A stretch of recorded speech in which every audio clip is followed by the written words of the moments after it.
Artajun Park stood at the viewport of his scout ship, staring at the uncharted moon below. Its surface was barren and gray, orbiting a massive gas giant with swirling storms of amber and crimson. His scanner beeped persistently, indicating unusual energy readings that shouldn't exist on a supposedly lifeless rock. Command would tell me to just log it and continue my patrol, he muttered to himself. But something about that energy signature bothered him. It wasn't natural. 16 years in the Earth Alliance hadn't dulled his instincts. They'd sharpened them. Against protocol, Tajun guided his ship into a descent. The landing was rough. Winds whipped across the surface, sending dust clouds billowing around his craft. He sealed his environment suit and stepped out onto the regolith, where his boots sank slightly into the powdery surface. His handheld scanner pointed him toward a ridge of dark stone. As he approached, what had appeared natural from orbit revealed itself to be artificial. Ancient ruins half buried by time. An entrance was visible, a perfect arch carved into black stone that seemed to swallow light. This is definitely not. In the survey records, Tajun said, recording the discovery. He hesitated at the threshold, then stepped inside, activating his suit lights. The passage sloped downward, walls covered in strange symbols that his translator couldn't decipher. The air became warmer as he descended, which made no sense given the moon's freezing surface temperature. His scanner indicated breathable atmosphere, so he cautiously removed his helmet, sniffing air that carried unfamiliar spices and something metallic. The narrow corridor opened into a larger chamber where pale blue crystals in the ceiling cast eerie light over a space dominated by a stone altar, and there, huddled against it, was a small figure. Tajun's heart raced as he realized who he was seeing. It was clearly a child, though not human. Delicate scales covered her skin, shifting between deep blue and violet whenever she moved. Large eyes, solid black without visible pupils, watched him with unmistakable terror. She was chained to the altar by her wrists, which were raw and bleeding a silvery fluid. "Hey there," Tajun said softly, keeping his distance. "I'm not going to hurt you." The alien child pressed herself harder against the stone, trying to become smaller. Around her, strange symbols had been drawn in various substances that his scanner identified as biological material from at least 7 different species. The implication made his stomach turn. His scanner picked up more information. The child was malnourished, dehydrated, and her body temperature was dangerously low for her species' baseline. Whatever was happening here, she was suffering. Tajun slowly removed his water container from his pack and placed it on the ground, then backed away. "It's water. You can drink it."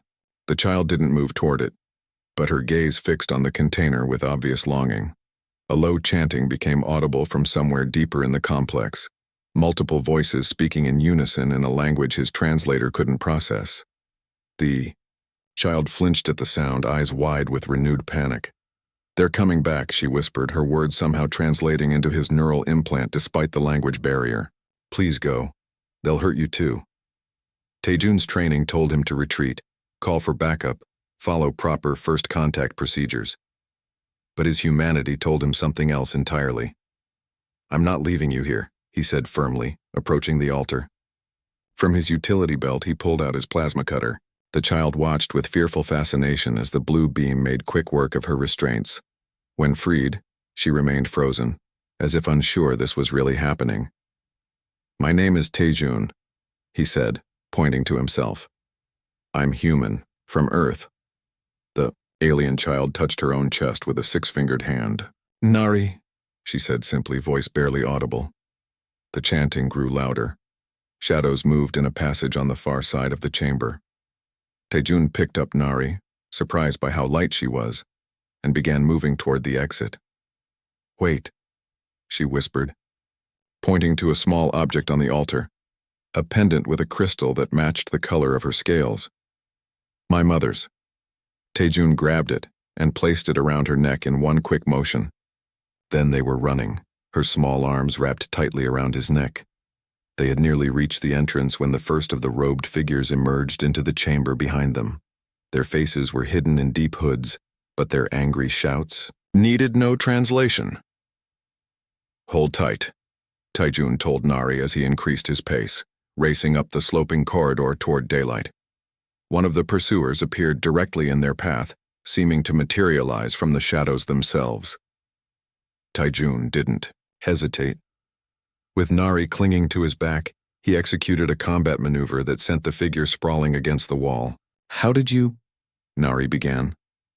Earth Alliance combat training, Taijun replied with a half-smile. Comes in handy sometimes. They burst into the harsh light of the moon's surface, the dust storm now a blessing as it covered their tracks. Taijun sprinted toward his ship, hearing the angry cries of the robed figures behind them. As they reached the scout ship, Nari looked back at her pursuers with fear, but also something new, a glimmer of hope. For the first time in her young life, someone had chosen to protect rather than harm her. They'll follow, she warned as Taijun sealed the ship's hatch. Let them try, he replied, powering up the engines. You're safe now. The scout ship lifted, off the surface, accelerating through the thin atmosphere, as unfamiliar vessels emerged from hidden hangars in the ruins below. Taijun's encounter with the unknown had just begun, but his first instinct, to help a child in danger regardless of species, had already set their course among the stars. The ship's alarm blared as Taijun strapped himself into the pilot's seat. 3 dark vessels rose from hidden hangars beneath the ruins, their shapes like jagged obsidian arrowheads against the moon's gray surface.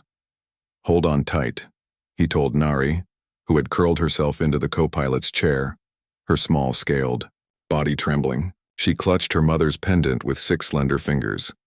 The pursuers fired first, energy bolts that crackled past the scout ship's hull, close enough to make the shield shimmer. Taijun didn't return fire. Instead, he pushed the thrusters to maximum and dove toward the moon's surface, skimming dangerously close to a field of jagged rock formations. They're still following, Nari whispered, her large black eyes fixed on the rear display. They want you pretty badly, Taijun said, banking hard around a towering spire of stone. Want to tell me why? Nari looked down. They call themselves the Void Covenant. They believe my people can open doors to places beyond normal space. Taijun raised an eyebrow. Can you? I don't know, she admitted.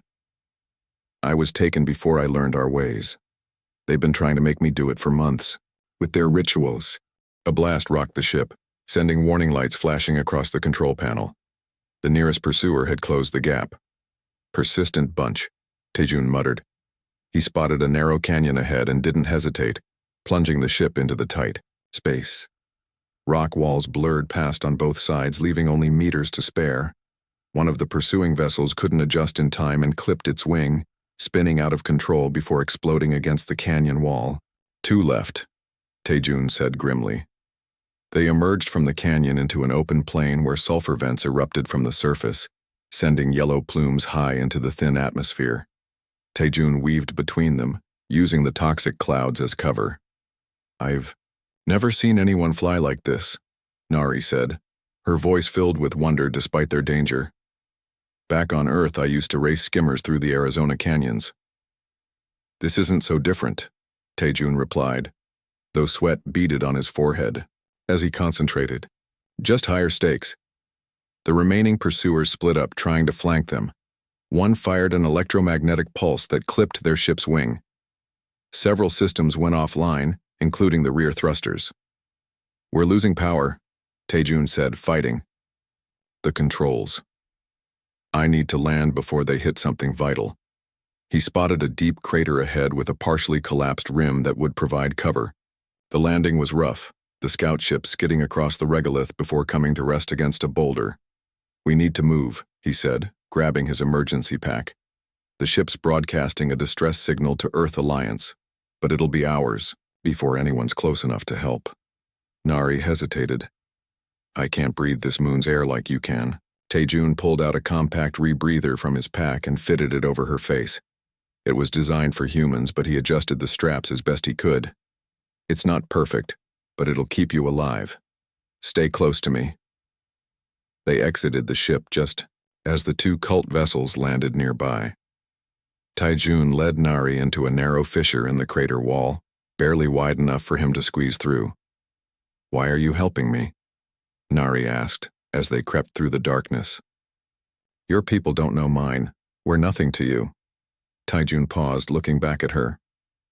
"That doesn't matter. Where I come from, we don't leave children in danger, no matter who or what they are." They emerged on the other side of the ridge to find an ancient structure similar to the ruins they'd escaped from, but smaller and partially collapsed, perfect for hiding. "More of their temples," Nari whispered fearfully. "No," Taijun said, examining strange markings that differed from those he'd seen earlier. "I think this is older, maybe built by your people." Inside, they found a chamber where crystals similar to Nari's pendant grew from the walls, casting soft blue light. Nari's scales shifted to match their color, providing natural camouflage. "We'll rest here," Taijun decided, setting up a small perimeter alarm. "The cultists will be searching the area around the ship first." As they waited, Taijun shared his rations with Nari, who ate cautiously at first, then with increasing hunger. She hadn't been properly fed in months. "Your world," she said between bites. "Is it like this one?" Taijun smiled. "Earth? Not at all. It has blue skies and oceans, forests and mountains, cities filled with millions of people." "Sounds nice," she murmured. "It can be. It can also be harsh. Humans aren't perfect. We fight wars, damage our environment, make plenty of mistakes, but we try to be better." The perimeter alarm beeped softly. Someone was approaching. "Stay here," Taijun whispered, drawing his pulse pistol. He crept toward the entrance, pressing himself against the wall. 3 robed figures entered, their faces hidden beneath hoods. They carried strange weapons that emitted a low hum. "The vessel is empty," one said. "The human and the Solari child must be hiding nearby. High Priest Dohun will not accept failure," another replied. "The ritual must be completed by the next alignment." Taijun waited until they moved deeper into the chamber before making his move. With practiced precision, he fired 2 stun pulses, dropping 2 of the cultists immediately. The third turned and fired, but Taijun had already rolled behind a fallen column. He popped up from the other side and fired again, catching the last cultist in mid-turn. "Nari," he called softly. "We need to go, now." She appeared from her hiding place, eyes wide with amazement. "You didn't kill them." "I try not to when I have a choice," he replied, checking the cultists' pulses. "They'll be unconscious for about an hour, long enough for us to find better shelter." As they stepped outside, the sky above them lit up with plasma fire. An Earth Alliance patrol ship had arrived, exchanging shots with the cult vessels. "Looks like the cavalry's here," Taijun said with relief. Nari clutched his hand tightly. "What happens to me now?" Taijun knelt down to her eye level. "First, we get you somewhere safe.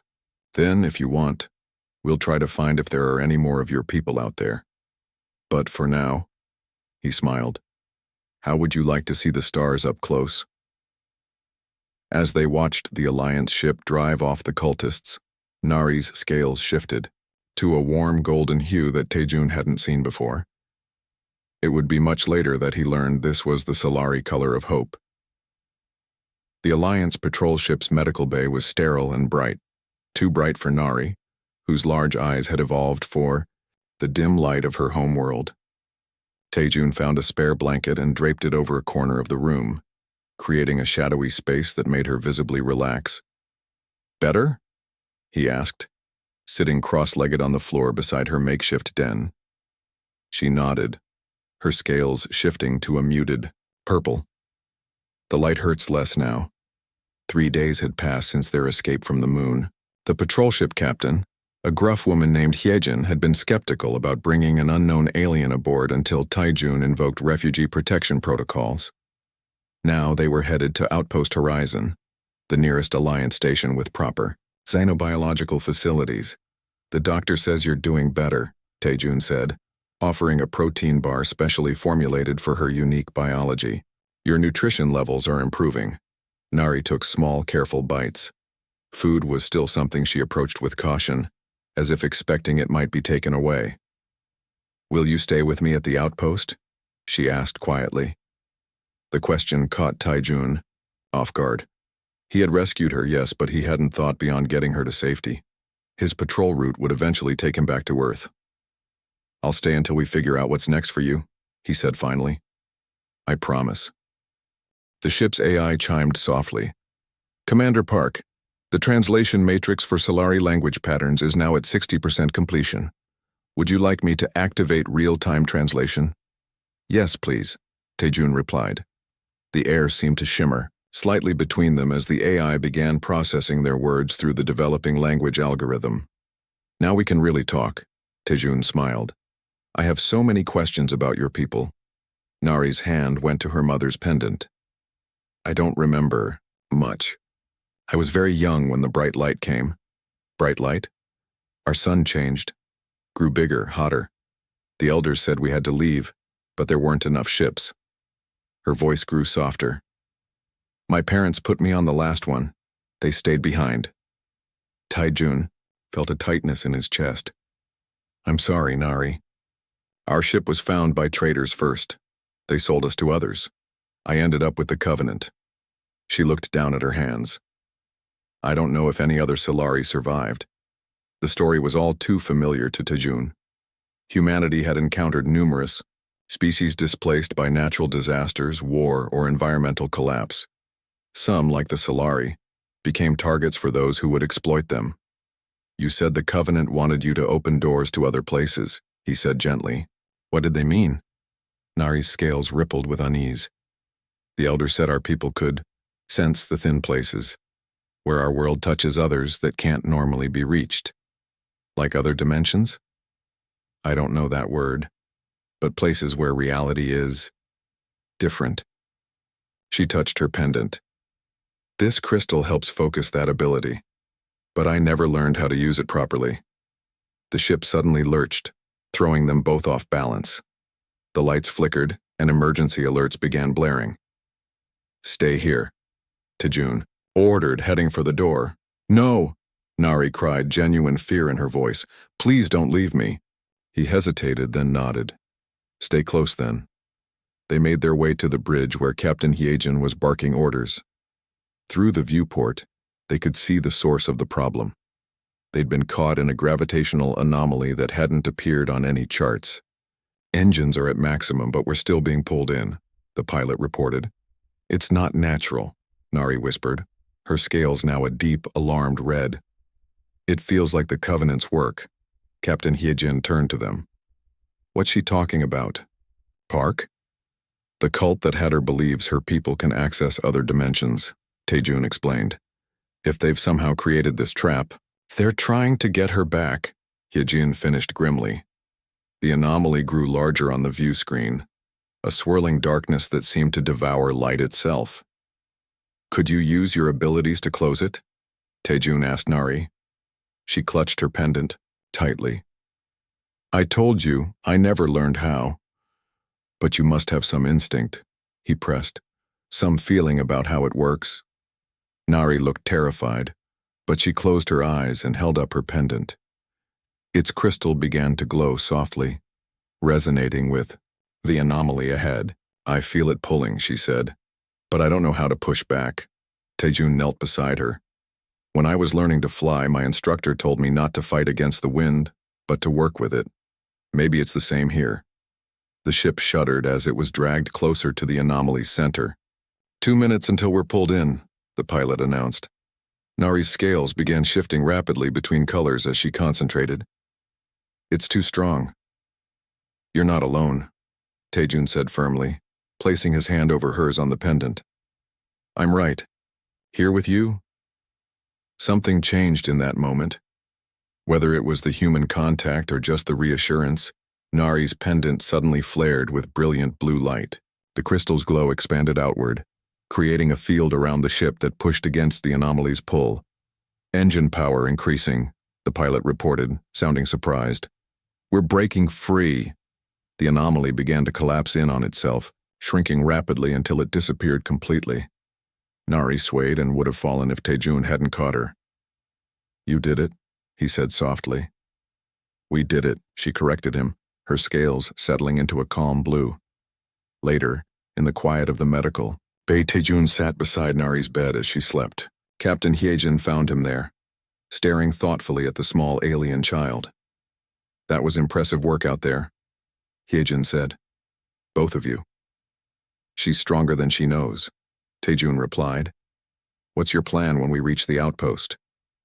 "She'll need specialists' protection from that cult."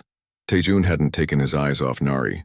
"I've been thinking about that. My sister Subin and her partner work at the Xenobiology Research Center on Earth. They could give her a home, help her understand her abilities." "You're getting attached, Park," Hyejin observed. "She's lost everything, Captain. Her world, her family. Someone needs to show her that the universe isn't just full of people who want to use her." Hyejin nodded slowly. "I'll put in the request. No guarantees, but I have some pull with the higher-ups." When she left, Nari opened her eyes. "She'd been awake the whole time. Did you mean it?" she asked. "About taking me to Earth?" "If you want to go," Taejun said. "It's your choice." She was quiet for a long moment. "Will there be other children there?" "All kinds. Human, non-human. The research center is near one of our biggest cities. And, will I see you sometimes?" Taejun smiled. "I come back to Earth between patrols. We could meet up and you could tell me all the things you've learned." Nari's scales shifted to the golden hue of hope. "I'd like that." As the ship continued toward Outpost Horizon, Taejun showed Nari images of Earth on his tablet, oceans and mountains, cities and forests, sunsets and snow. With each picture, her wonder grew, and with it something neither of them had expected to find in the vastness of space, a connection that bridged the gap between their different worlds. That night, when nightmares of the Covenant woke her, Taejun was there with stories of Earth and promises of safety, and for the first time since leaving her homeworld, Nari slept peacefully, knowing she wasn't alone anymore. Outpost Horizon hung in space like a giant metal flower, its 5 petal-shaped sections rotating slowly around a central hub. Shuttles and small ships buzzed around it, ferrying people and supplies between the station and larger vessels that couldn't dock directly. Taejun stood at the observation deck with Nari, watching as their Alliance patrol ship approached the busy outpost. Her scales had settled into a blend of blue and green, curious but nervous. "It's so big," she whispered, pressing her 6-fingered hand against the thick glass. "Horizon is one of our busiest outposts," Taejun explained. "Ships from 30 different systems pass through here. The medical center has specialists who can make sure you're healthy before we continue to Earth." Captain Hyejin approached them. Her usual stern expression softened slightly. "We're cleared for docking in Base 7. Your clearance for the girl has been approved, Park. Medical will see her immediately." "Thank you, Captain," Taejun said with genuine gratitude. "Don't thank me yet," Hyejin replied, lowering her voice. "Station security reports unusual activity in the commercial sector. 3 ships with scrambled identification markers arrived yesterday. Could be nothing but... Or it could be the Covenant," Taejun finished. "They're persistent. I've assigned 2 security officers to escort you to medical. Keep your sidearm ready." With a nod toward Nari, Hyejin returned to the bridge. The docking went smoothly, but Taejun felt uneasy as they walked through the bustling corridors of Horizon. The station was a melting pot of species and cultures, making it easy for anyone to blend in. He kept Nari close, one hand always near his pulse pistol. At medical, they were greeted by Dr. Jiwoo, a specialist in xenobiology whose friendly smile immediately put Nari at ease. "Hello there," she said, kneeling to Nari's eye level. "I've never met a Solari before. Your scales are beautiful." Nari's scales flushed a pleased pink. "Thank you, I've never met a doctor before. Well, I'm just going to run some simple tests to make sure you're healthy. Commander Park can stay with you the whole time if you'd like." The examination went well. Dr. Jiwoo confirmed that Nari was recovering from malnourishment but otherwise healthy. She gave her some supplements designed to help and scheduled another checkup before their departure for Earth. "She's remarkable," Dr. Jiwoo told Taejun privately, while Nari examined a model of the human circulatory system. Her biological readings suggest capabilities we've only theorized about in other species. Manipulation of quantum fields, perception, across dimensional boundaries. The Covenant wasn't entirely wrong about her potential. She's a child, not a science project, Taejun said firmly. Dr. Jiwoo nodded. Of course. I'm just saying, she'll need special guidance to understand her abilities as she grows. After leaving medical, they stopped at the station's central market to get Nari some proper clothes to replace the tattered robe she'd been wearing since her rescue. The market was crowded, a riot of colors, sounds, and smells from dozens of worlds. Stay close, Taejun reminded her as they browsed a stall selling children's clothing designed for various non-human species. These should fit, the vendor said, offering a set of soft garments in blues and greens that complemented Nari's scales. Made for Takarans, but your little one has a similar build. Taejun didn't correct the assumption that Nari was his child. In a way, he had become responsible for her. They were heading toward a food court when Taejun noticed a figure in dark clothing watching them from across the concourse. When their eyes met, the figure quickly turned away. Change of plans, he told Nari quietly. We're going back to the ship. But as they turned, 3 more figures in similar attire appeared, blocking their path. The crowd seemed to thin around them, as if ordinary shoppers sensed the tension and were giving them space. Behind me, Taejun said, placing himself between Nari and the approaching figures. One of them stepped forward and lowered his hood, revealing sharp features and eyes that seemed to reflect light oddly, like a predator's. Commander Park, I am High Priest Dohun of the Void Covenant. You have something that belongs to us. She doesn't belong to anyone, Taejun replied, hand resting on his holstered weapon. Dohun smiled thinly. The Solari child carries within her genetic memory, the key to communion with beings beyond our reality. The ritual you interrupted was centuries in preparation. Do you understand what your interference has cost us? I understand you kidnapped and tortured a child, Taejun said coldly.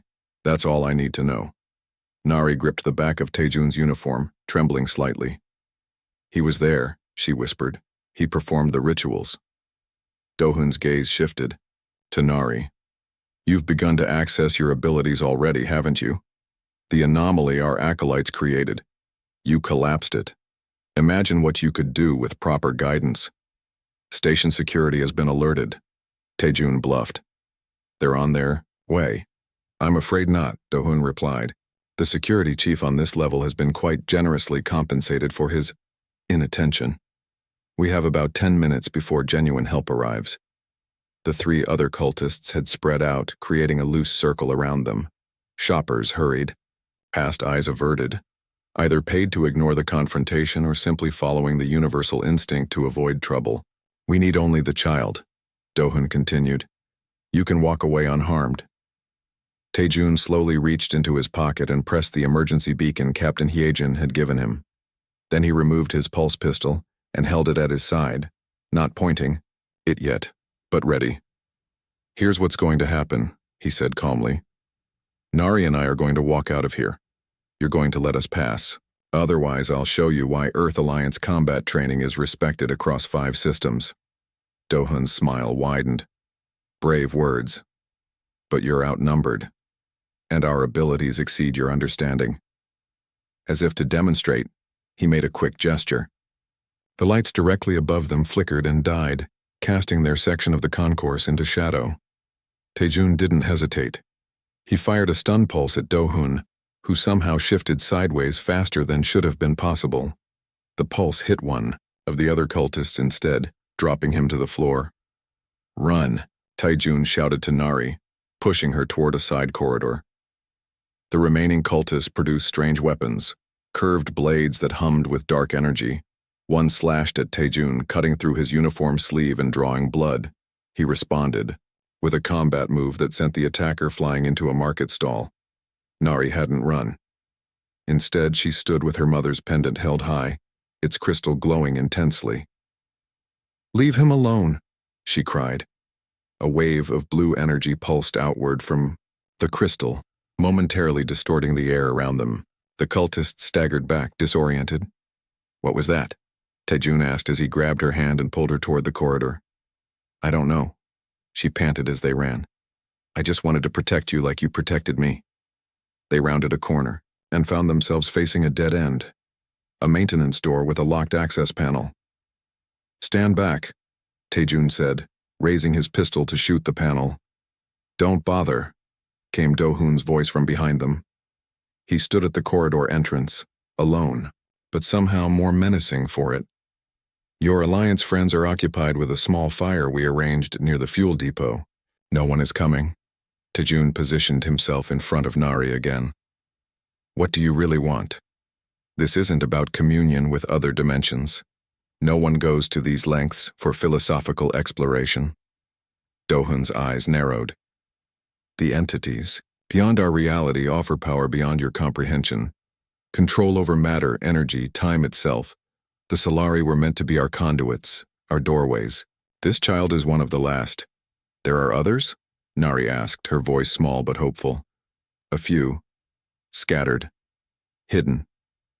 Do-hoon took a step closer. We've collected some already. Young ones like you, more adaptable to our methods.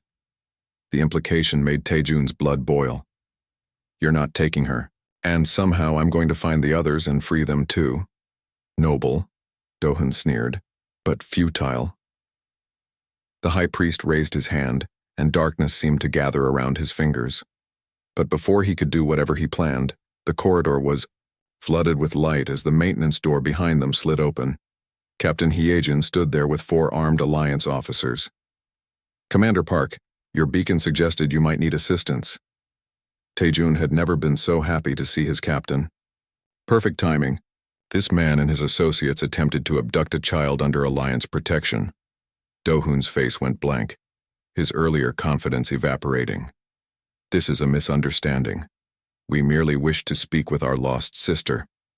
Save it, Hyejin snapped.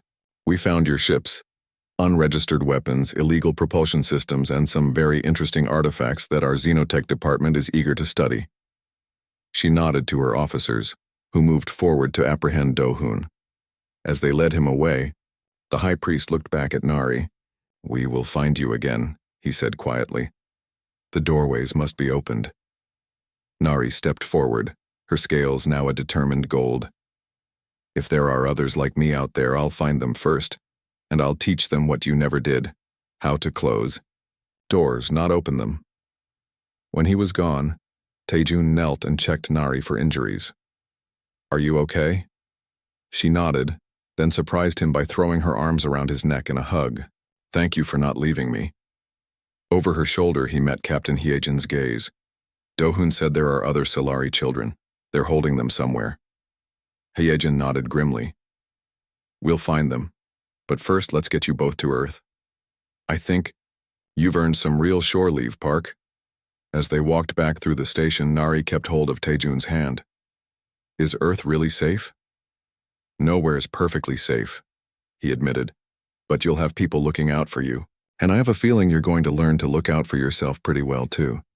Her scales shifted to that now familiar golden hue of hope as they boarded the ship that would take them to Earth and whatever future awaited them among the stars. Earth grew larger in the viewport, a swirling blue and white jewel against the blackness of space. Nari pressed her hands against the glass, her scales shifting to match the planet's colors in wonder and excitement. It's even more beautiful than your pictures, she whispered. Taejun stood beside her, seeing his home planet through fresh eyes. After 6 months in space, including 3 weeks at Outpost Horizon, while Alliance intelligence extracted information from the captured cultists, they were finally approaching Earth. Wait until you see it up close, he said. We'll be landing. In New Seoul, that's where the research center is located. Nari had grown stronger during their journey. Regular meals, medical care, and safety had worked wonders. She'd also begun experimenting with her abilities under Dr. Jiwoo's careful guidance. The pendant now hung proudly around her neck, its crystal occasionally glimmering when her emotions ran high. Will your sister like me? Nari asked, her scales flickering with nervous purple ripples. Subin will love you, Taejun assured her. She spent her life studying different species, trying to understand what makes them unique. But more importantly, she has a big heart. Just like you. The landing was smooth, the ship touching down at the Alliance's spaceport outside New Seoul. Through the windows, Nari could see the city skyline in the distance, gleaming towers rising above green parks, with mountains beyond. As they disembarked, Taejun spotted his sister waiting in the arrival area. Subin waved enthusiastically, her face breaking into a wide smile when she saw them. Beside her stood her partner Minho, tall and reserved, but with kind eyes. "There they are," Taejun said, guiding Nari forward. Subin approached carefully, kneeling to Nari's eye level. "Hello, Nari. I'm Subin. My brother has told me so much about you." Nari's scales flushed pink with shyness. "Hello," she said softly. "We've prepared a room for you at our home," Subin continued. "It's not far from here, near the research center where Minho and I work. Would you like to see it?" Nari looked up at Taejun, who nodded encouragingly. "It's okay. I'll be coming with you." The journey to Subin and Minho's home took them through the outskirts of New Seoul. Nari stared wide-eyed from the transport window as they passed parks filled with playing children, markets bustling with activity, and streets where humans walked. Alongside beings from a dozen different worlds, their home was a spacious apartment in a building designed for xenobiologists and their families. Many non-human species lived there, making it a perfect place for Nari to adjust to life on Earth. "This is your room," Subin said, sliding open a door to reveal a space painted in soft blues and greens. The lighting was adjustable, with a setting for the dimmer illumination Nari preferred. A bed with star-patterned sheets sat in one corner and shelves lined the walls already filled with books and educational toys. "For me?" Nari asked in disbelief. "All yours," Minho confirmed with a gentle smile. "We can change anything you don't like." That evening, after Nari had explored every inch of her new room and the apartment beyond, they sat down to dinner together. Subin had prepared foods compatible with Nari's biology, including a sweet dessert that made her scales ripple with delight. "I have news," Taejun said as they finished eating. "Captain Hyojin forwarded me a report from Alliance Intelligence. Based on the information gathered from the cultists at Horizon, they've located what might be another Covenant facility. There could be more Solari children there." Nari set down her spoon, suddenly very still. "When will you go?" "My shore leave ends in 3 days. After that, the Dauntless is being deployed to investigate."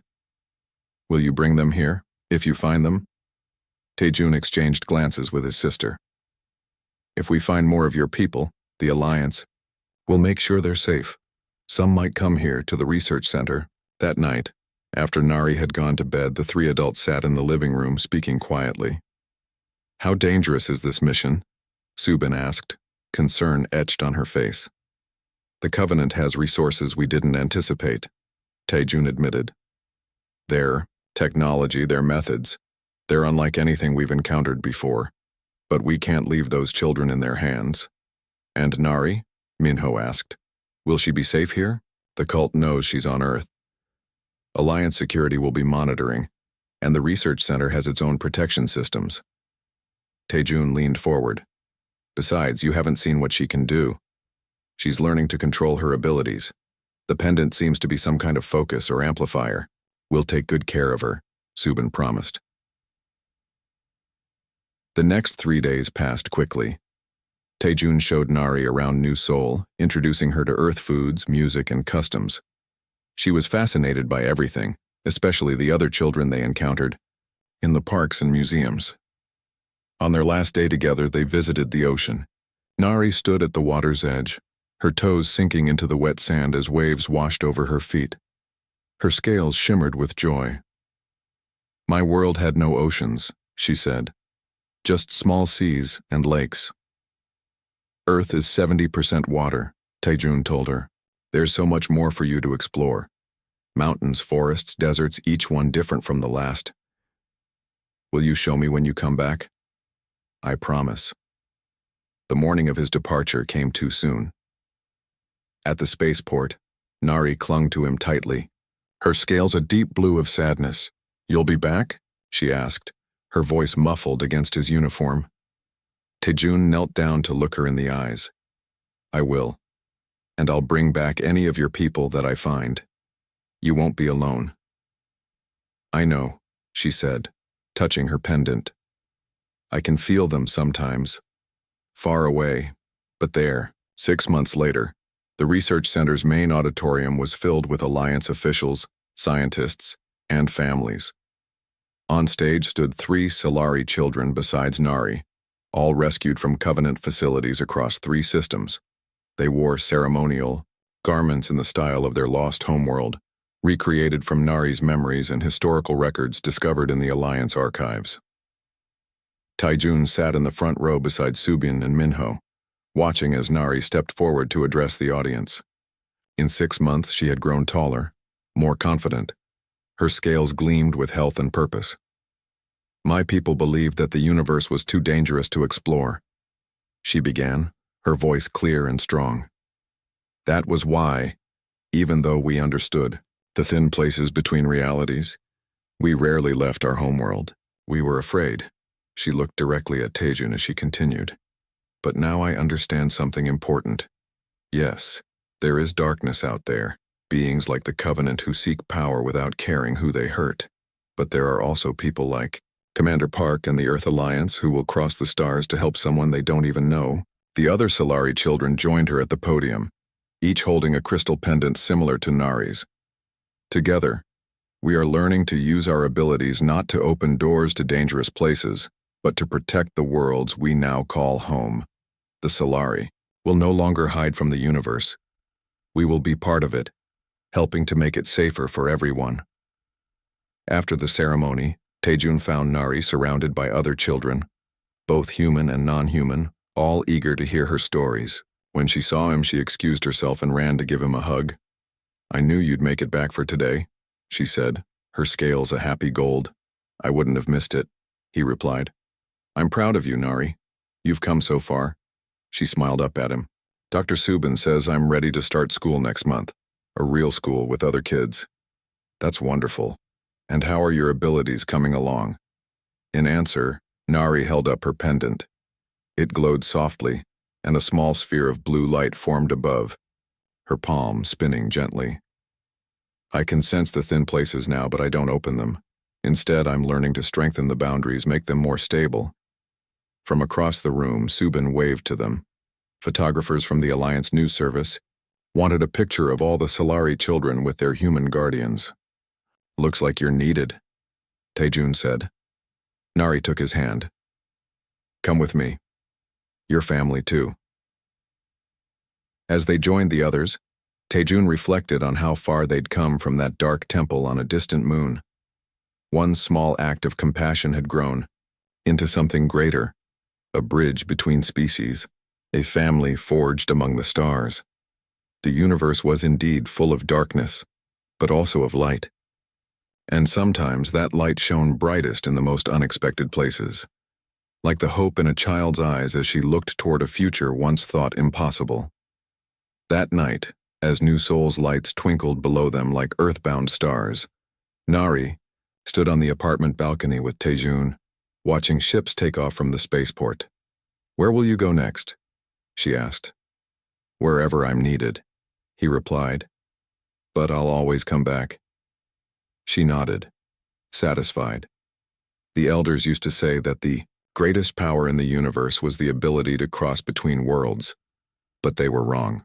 Her scales shifted to a color he'd never seen before, a warm, deep violet that seemed to glow from within. The greatest power is choosing to care about someone different from yourself. Humans taught me that. Above them, the stars shone down. On Earth, one small world among countless others, yet somehow, at that moment, the center of everything that mattered.